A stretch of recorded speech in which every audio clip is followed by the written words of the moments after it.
Now I would like to call upon the current chair, Mr. Sachin Gupta, to welcome and introduce our guest for today. Thank you, Sadhyapi. So my name is Sachin Gupta. I'm a current chair of SSGSA, and I welcome you all for today's event. Thank you for joining today. Uh, so I would like to welcome our special guest, Professor Romana Siddiqui. She's a professor of psychology uh, in at Aligarh Muslim University, and she was also the provost of Abdullah Hall. So thank you, ma'am. Thank you for joining. You have always been a great supporter of SSGSA. My pleasure, Sachin. Yeah, welcome. I would also like to welcome our uh, previous SSGSA scholar, Ifraili Hasan.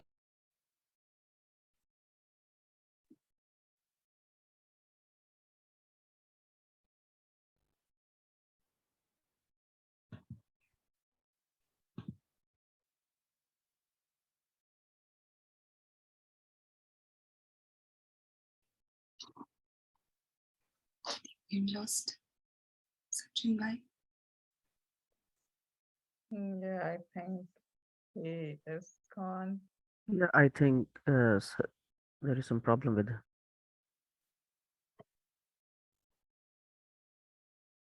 Should we wait for him for a bit, or I can like take over maybe? Yes, Sadhyapi, I think we can wait for some time and then you can continue. Okay.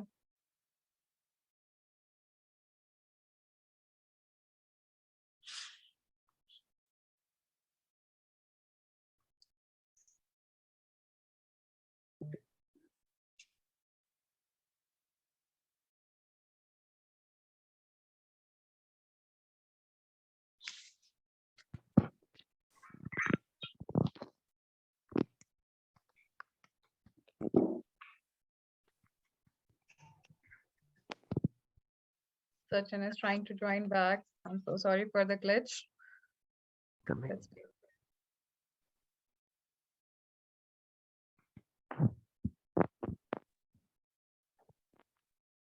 Yeah, I'm very sorry for the technical glitch. Yeah, thank you for waiting for me. So yeah, I was introducing Ifra. Ifra was our previous SSGSA scholar, and she did her master's in chemistry from Aligarh, and now she's in University of Oregon doing her PhD in chemistry. Yeah, and she's also leading our user team. So thank you, Ifra. Thank you for joining so early in the morning. Uh, and I welcome everyone for today's event. So thank you. Thank you. Over to you, Sadhyapi. Thank you, Sachin. Thank you, Sachin. So to start our outreach event, I'll first like to give a brief introduction about SSGSA. So SSGSA, as we know, Sir Syed Global Scholar Award, was founded in 2006 by Dr. Shaida Andrabi, Dr. Rehan Bakri, Mr. Syed Ali Rizvi, and Dr. Saf Sheikh. And our first batch was in 2007. Ever since then, it has been running successfully with the help of advisors, alumni associations, donors, supporters, and volunteers. So what does SSGSA provides? We provide a personalized mentorship for higher education abroad, and we also provide financial support for the application process. As for now, we have over 145 success stories in more than 22 countries. So how competitive and productive SSGSA is? So as we can see from the graphs, every year there is a enormous increase in the number of applicants, and so is the number of awardees. As for the success rate, our success rate has been increasing over the years, and as for 2022, we had 27 awardees, and as of now, we have 11 successful stories, and we are still waiting for more admits to the current scholars. Our scholars are based in Canada, USA, Europe, Asia, Australia, as of like 145 scholars, as already mentioned before, based in 22 countries, over 110 universities worldwide. So, what are the admission requirements in a foreign university? A student will need his or her academic transcripts. He or she has to appear for a standardized test like GRE, TOEFL. They need to write a statement of purpose, and they need to get a letter of recommendation from their professors. Also, they need a curriculum vitae. More than that, which is like they do require a research or work experience, which is not mandatory but always encouraged, and so is the extracurricular activities or social or volunteer engagement. So, what is the graduate application timeline for USA?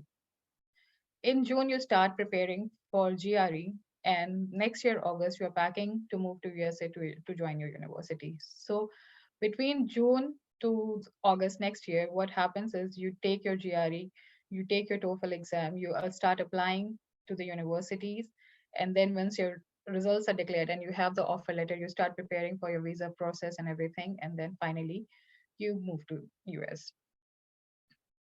So how SSGSA works after selection? We provide a one-on-one mentoring where we pair up a mentee with a mentor.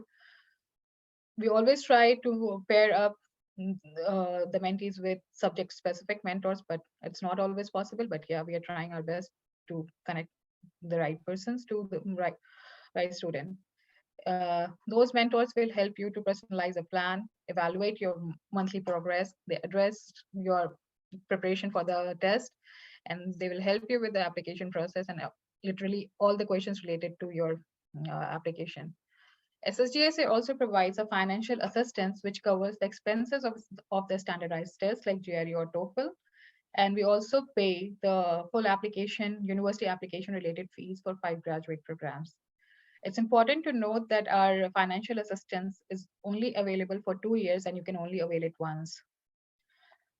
Apart from that, we also provide the application support where we help you to provide we help you by providing preparatory materials for the standardized tests, and we also review and help finalize the application materials like your resume, your application essays, everything. Once you have received your offer letter for your admissions, we then try to network you with the scholar or the family based in those cities. And then we also provide support in finding internships and job opportunities. So as of now, we all know that yesterday we started our application process, and currently you can apply from the SSGSA website. Now I would like to call upon Professor Rumana Siddiqui, ma'am, to please come and say a few words. Ma'am, the floor is yours. Thank you, Sadia. Assalamu alaikum and good evening to all.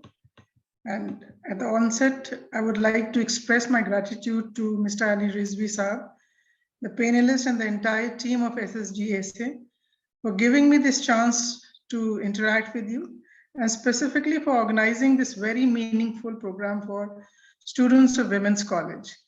Now, as Sadia has been telling you, Sir Syed Global Scholar Award basically is a great initiative by the alumni of this university to act as a catalyst in the life of young aspirants who dream big, basically. And 3 days back, when I was having a conversation with Rizvi Sahab, I was very impressed to know that this program was started by the personal efforts of a handful of alumni. And now, as the graphs which Sadia was showing, it has grown immensely and has benefited many students. So, and those students who have benefited basically from this program, they are spread across the globe and are pursuing higher education, not only in some of the best institutes available abroad, but I think they're also doing some very meaningful courses.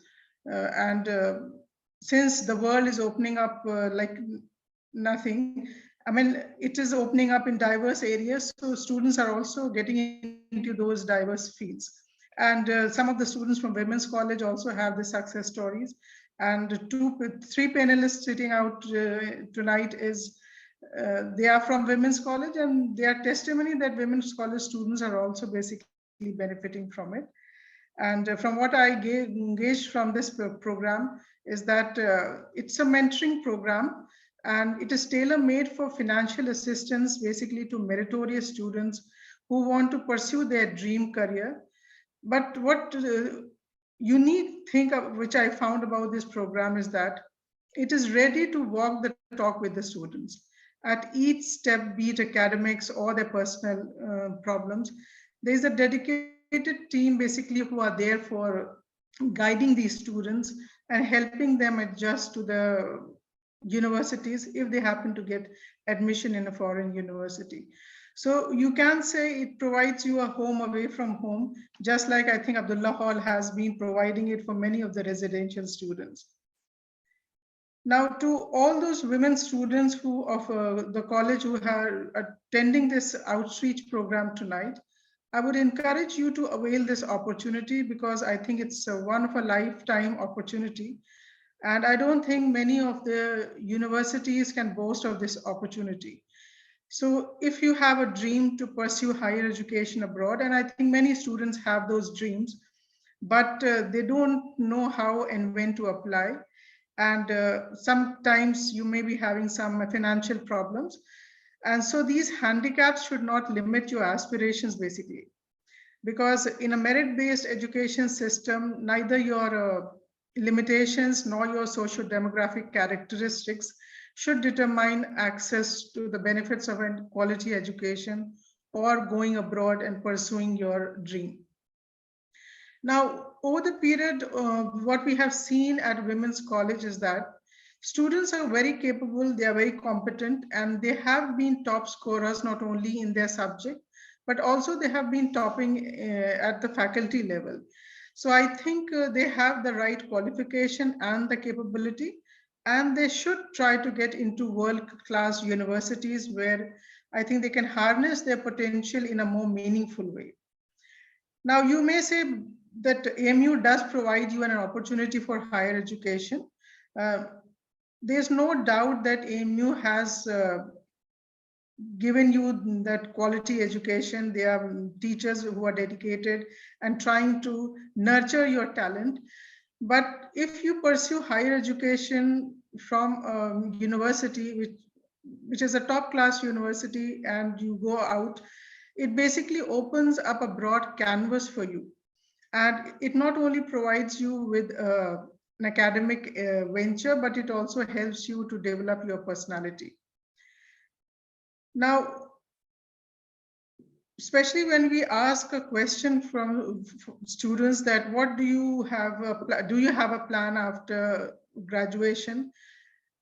The cliched answer is that they would like to I have no clue. They say that we will get into some courses or do some post-graduation in the subject they are pursuing their graduation, or they have to get into those subjects which are available in the university itself or in India. So it limits your option. No doubt, the university as well as the nation through its education policies are trying to expand its choices. And the faculties are also up to the mark, and they're trying to provide the best of the resources available in the campus and in the country also. But when we look at the foreign universities and the range of options that they give us, and especially the state-of-the-art facilities which are available there, I think if you get into these universities, it makes a sea difference to your progress. So it not only gives you the best of exposure in the field of your interest, but if you look at in a globalized world, a woman graduate who chooses to study abroad is highly sought after by employers also.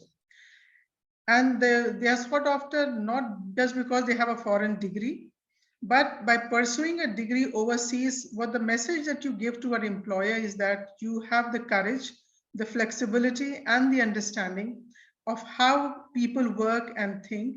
And this base experience which you get in a foreign university, it puts you ahead of the others and gives you an edge.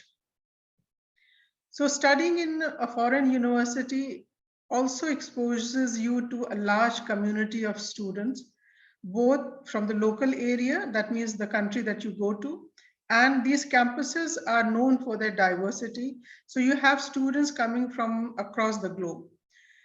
So these campuses provide you with the diversity and the intercultural experiences basically which you get in on these campuses. They enhance the quality of your learning, and it provides a wider spectrum of opinion and expertise.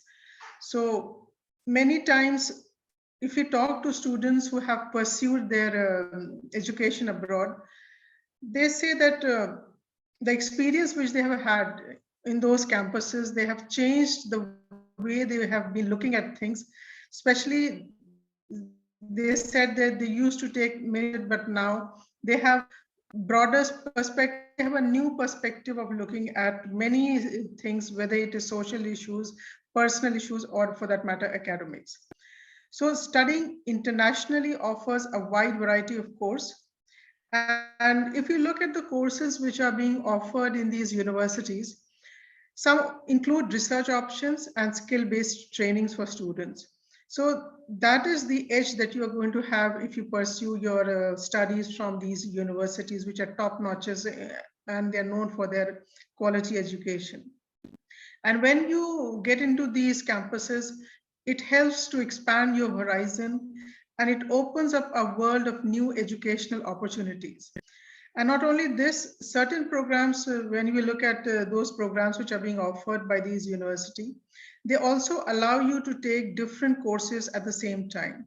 Now, in India, we are also getting into that mode, but in the Western universities, you can pursue your interest in mathematics or music while you are pursuing a major in psychology or English or history for that matter. So the options are wide and you can crisscross easily depending upon your interest and depending upon what type of a career you want for yourself. And because gone are the days where we used to choose only traditional subjects and we were restricted by those subjects.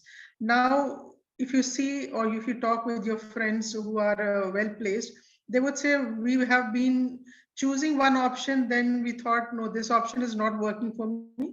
So we moved into another option. So when you go to these campuses, you have a very smooth sailing as far as negotiating those interests of yours. So its interests are not, it is going to stick to you for lifelong.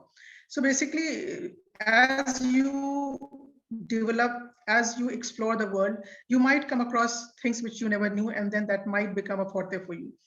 So when you get these opportunities to learn from renowned, and when you go to these campuses also, it is an opportunity which you are getting to study from or to get lecture from renowned experts. And these campuses also have very regular guest speakers who are experts in their field.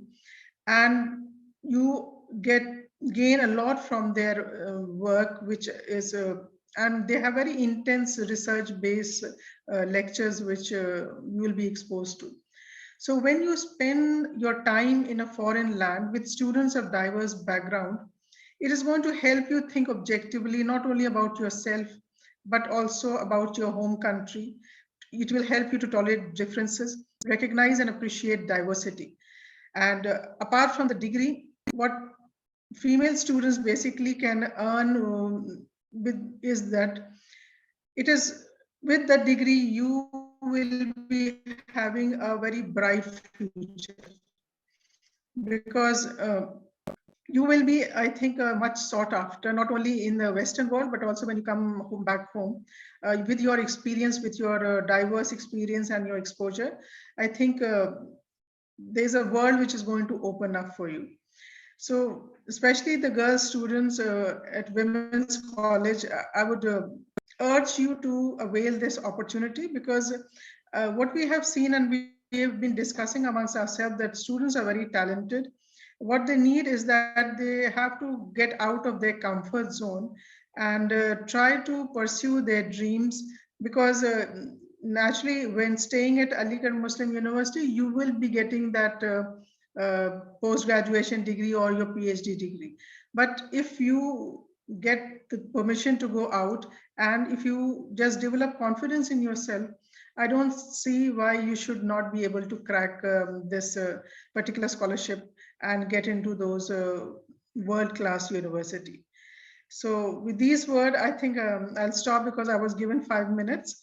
And I hope to see many applications coming up in this particular program. I would like again to thank Ali Rizvi Saab and the SSGSA for doing the human service which they are doing to uplift the AMU community, and specifically their focus on the students of Women's College. And many of our students have availed this opportunity and they are doing very well. And I'm sure when they share their success stories, specifically the panelists who are sitting out here, they will encourage many meritorious students to give wings to their dreams. So I will end by a quote which says, "Don't ask permission to fly. The wings are yours and the sky belongs to no one." So all the best to all the students who have a dream. And I pray that your dreams take you to places. Thank you very much. Thank you very much, ma'am, for your elaborative and very insightful speech. And it's like professors like you that are always guiding us towards success. And thank you very much for attending today. Of course, we at SSGSA aim to help anyone and everyone from AMU. And thank you again. Thank you, Maria. Okay. Okay, now I would like to call upon Ifra Ilyas to share a few of her experiences with SSGSA. Over to you, Ifra. Assalamu alaikum, everyone. I'm really honored to be here today, not only because I'm representing SSGSA, but also because I'm getting a chance to do this for Women's College and for my younger sisters over there. I was a student once upon a time, and I used to attend these conferences and these events.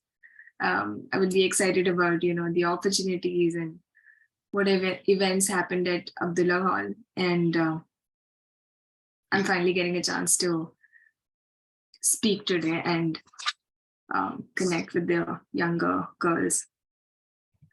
So I did my BSc in chemistry from Women's College, and I was very fortunate to have support from my professors and teachers over there who guided me through my BSc. And I would say what helped me the most was networking with the teachers, letting them know what my goals were, so they would direct me in the direction where I really needed to go. When I went ahead to do my MSc, my professors were really helpful in getting me internships. They wrote recommendation letters for me. And then I had something to write on my CV. And then I also participated in some of the co-curricular activities wherever I could, but participate in the conferences, some literature and literacy events at AMU. And I was able to showcase some skills besides academia.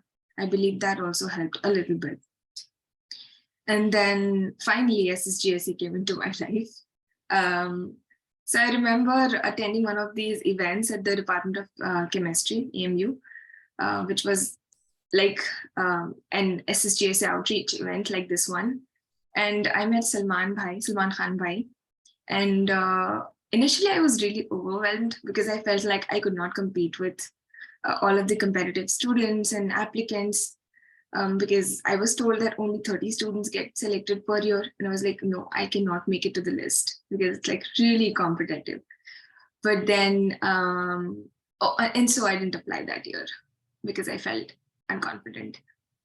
Then next year, the applications was live again. And I thought I should give it a try. And by then I had done my first internship at Delhi University. So I had some experiences to share. And then I went ahead to apply. I worked hard on the application. There were a couple of questions, and I sat down for days and thought about what I really wanted to do and what motivated me. And then I finally got selected, and I was interviewed and then finally selected. And then as we moved ahead, I got mentors, and I had 3 mentors at that time, and they all came from chemistry, which was really nice. And then they would share their experiences, and I was given one-on-one mentorship. So when the mentorship started, first we discussed our individual goals, and then which universities I should be considering, which countries I was interested in. They would tell me the pros and cons of different countries and which country gave what opportunities. And then based on that, I was able to decide where I wanted to go.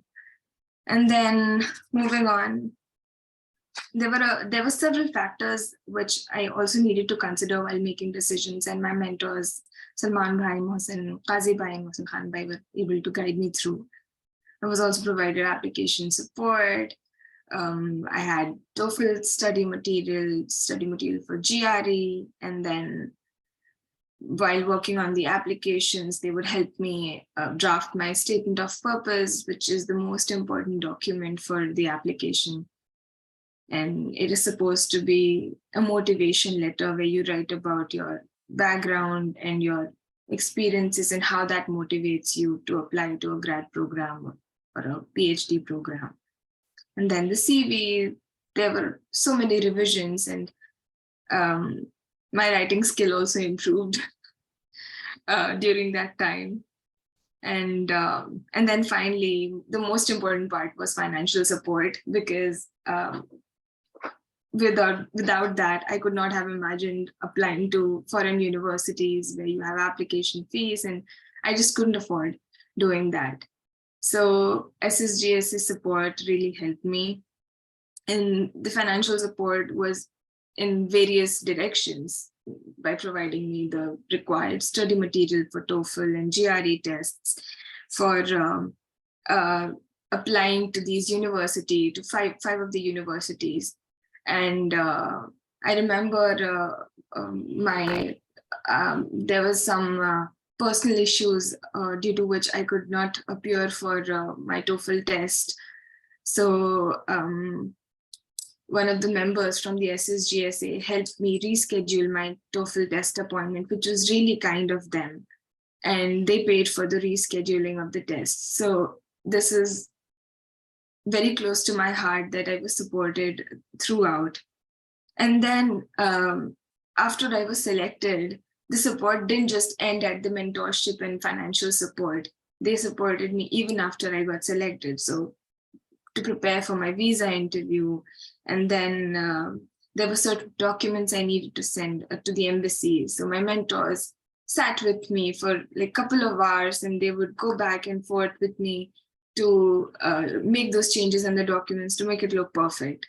That is giving a lot of time. Now, when I'm in grad school right now, I know them how much time we lack and how hard it is to find time. But they would still sit with me and work with my applications and all of these documents, which I really appreciate today.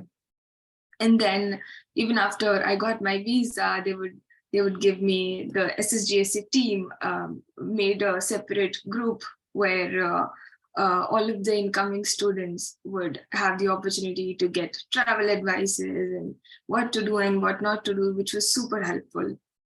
And then when I arrived in the US, I was offered post-arrival support as well.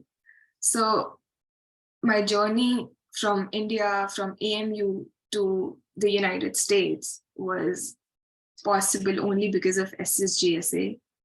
And I'll be forever grateful for it. And yeah, thank you so much to my mentors, to the team members, Ali Bhai, and everyone who's supported me throughout. And I'd like to say this to my younger sisters today, that you might feel that this is difficult, but it's not. You just have to trust yourself. And one advice that I would like to give is that try to network with your professors, with your seniors, because those are the people who know more than you probably right now, and would be able to guide you based on their experiences.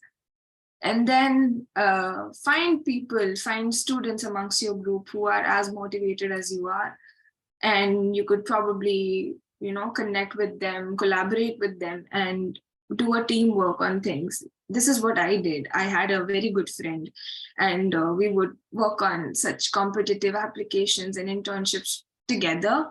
And it was not like we took each other's opportunities. We supported each other. We did some collective brainstorming, and we would both get selected into our desired internships, or we both got selected for SSGSA as well.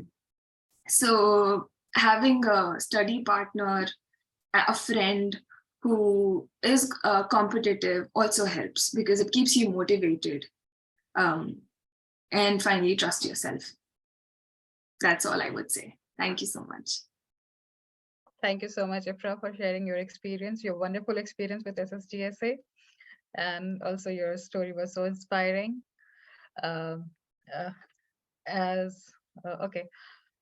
I'm sorry.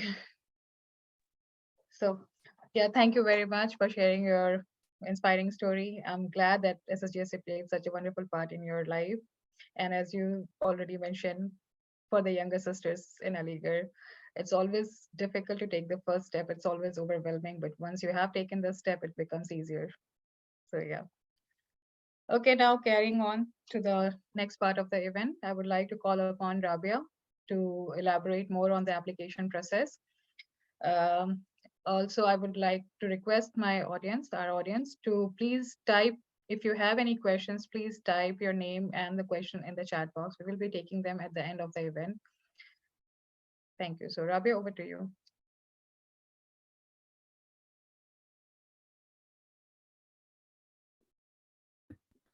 Assalamu alaikum, everyone. Thank you, Sadia. Is my screen visible? Yes. Okay. Assalamu alaikum, Professor Siddiqui, other SSGSA members, and everyone else that is connected through the Zoom. My name is Rabia Umar, and as Sadia said, I am a SSGSA scholar from the year 2020. I would like to begin by first giving an overlook of the application process. It may seem a long and intimidating period, but it can easily be broken down into 4 stages. The first step is the online application process. I will start the slideshow before I do this. I apologize. The first step is the online application. The applicants are required to apply through the SSGSA website. You will be needing your CV, your supporting documents, some of which Sadia mentioned in the previous slide, and some essays with you. The second step is the application review process. At this stage, the applications are reviewed by a group of panelists who are experts in their fields, and they filter out 5 to 10% who are then later selected for the next stage. The third stage is interview. The selected students are then called in for interviews, which are conducted or led by professors from esteemed universities, some of the SSGSA executive team members, as well as some of the SSGSA senior scholars. The panelists will make their judgment based on 3 important criteria. The first one is the application that is submitted by the applicant. The second is the motivation behind this venture that the student displays during the interview. And the third is the academic record, performance, and their excellence. The fourth stage and the final one of this entire process is the selection of 25 students who will be given this scholarship provisionally. Before the application, it is very important that the students are aware about their eligibility for this particular scholarship. This will be the first prompt as and when you will begin your application process in the very first step. As you can read here, it is required that the students have at least completed 1 degree from EMU, or at least are enrolled in 1 degree from EMU. For example, it could be a high school diploma, it could be a senior secondary diploma, or a regular diploma. You could be enrolled in a BSc, or you could have passed a BSc from EMU, or any other bachelor's course. You could have also be enrolled in a master's course from EMU, or completed the same. Students who are currently enrolled in final year of a bachelor's program or in the second last year of the bachelor's program are also eligible to apply for this scholarship. However, if you are enrolled in a bachelor's course that is 3 years, which is for most of the women's college students, because our courses are 3 years, BSc, BA, BCom, it is important that you are enrolled in at least the first year of master's program to be able to apply for the scholarship and then later get selected. It is also very important that the students wish to apply for a master's program or a PhD program at an internationally reputed university. We should be aware that this scholarship expands out for only 2 years. And so it should be very visible through your application how motivated and dedicated you are to this venture that you have put yourself for. Some of the examples of the eligible students include, if you are a BTech student or a BE student, which then is a 4-year undergraduate degree program, you should be in your 3rd year or your 4th year, or you have completed that course altogether. If you are in a 5-year graduate program, for example, undergraduate program, I apologize. For example, a BArch, a BLLB, you should be either be in your 4th year or your 5th year, or you should have completed the course altogether. For women's college students in particular, because this is centered for women's college students, if you are a BA, you should have completed your BA, your BSc or BCom, and currently you should be enrolled in your master's program, either you're in 1st year or 2nd year. The part that is going to make all the difference in determining your selection is the application that you will be submitting. The slides give an elaborate step-by-step overview of what the application looks like. The students will have to first create an account with an email and contact number and then verify the same. It is important to provide an active and reliable email address, as this will be a point of contact moving forward for all the updates and information from the SSGSA. Step 1, you will be providing your personal information. Step 2, you will be providing your academic information. Step 3 and 4, you will be providing your research and work experience that you have gathered over the course of your academic career.